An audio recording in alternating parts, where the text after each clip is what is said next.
Hello বন্ধুরা, তোমরা সবাই কেমন আছো? আশা করি ভালো আছো আর আমিও খুব ভালো আছি। তো আজকে কি রান্না করেছিলাম দেখো, চলো তোমাদের সঙ্গে শেয়ার করি। তো আজকে পটল চিংড়ি রান্না করেছিলাম নারকেল দুধ দিয়ে, তো সেটাই তোমাদের সঙ্গে শেয়ার করব। তো প্রথমে পটল কেটে নিয়েছি, আলু কেটে নিয়েছি, দিয়ে ভালো করে ধুয়ে তেলের মধ্যে দিয়ে আমি ভালো করে লাল লাল করে ভেজে নিয়েছি। আর একটা গোটা টমেটো ভেজে নিয়েছি, দিয়ে দেখো তুলে নিলাম। তারপর আমি কড়াইতে তেল দিয়ে দিয়েছি, আর একটা কড়াইতে মাছের মাথাটা ভেজে নিচ্ছি, ওটা আমি চচ্চড়ি রান্না করব। আর দেখো কড়াইতে তেল দিয়ে জিরে ফোড়ন দিয়ে দিয়েছি, দিয়ে পেঁয়াজ গ্রেট করা আর রসুন দিয়ে দিয়েছি। আর দেখো এখানে নারকেলটা ফাটিয়ে নিয়েছি, নারকেলটা আমি এখন কুড়িয়ে নেব।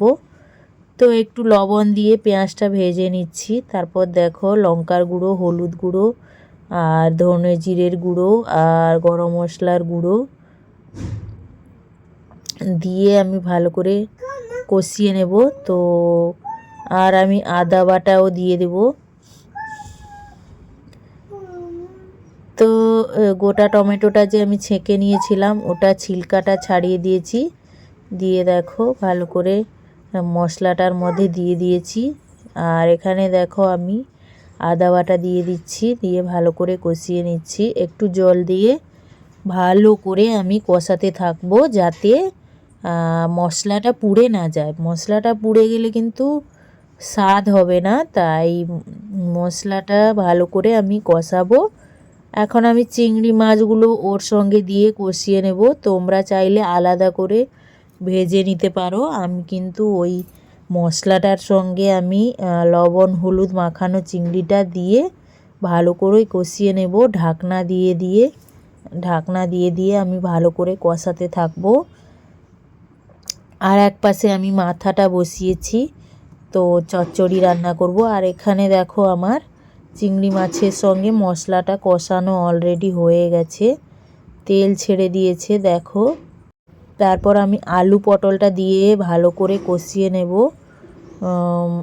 মশলাটার সঙ্গে। তো দেখতেই পাচ্ছ আমি ভালো করে মশলাটার সঙ্গে কষিয়ে ঢাকনা দিয়ে দিয়েছি। আর এখানে নারকেল কুড়িয়ে নিয়েছি, একটু গরম জলে নারকেল দুধটা বের করে নেব। তো দেখো দেখতেই পাচ্ছ নারকেল দুধ দিয়ে দিলাম।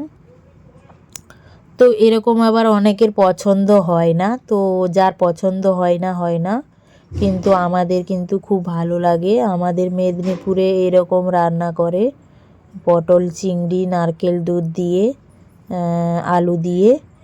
তো তো দেখো তরকারিটা ফুটে এসছে। তো আমার কাছে ধনে পাতা ছিল না, তো একটু আদা নয় আরে এলাচ থেতো করে দিয়ে দিয়েছি, আর কাঁচা লঙ্কা দুটো দিয়েছি। তো কেমন হয়েছে তরকারিটা কমেন্ট করে জানাবে। আর এখানে দেখো মাছের মাথা দিয়ে আলু কুঁদরি আর চিচিঙ্গে দিয়ে চচ্চড়ি করেছি বেগুন দিয়ে আর পটল চিংড়ি। রান্নাটা কেমন হয়েছে কমেন্ট করে জানাবে। সবাই ভালো থাকবে, সুস্থ থাকবে, টাটা।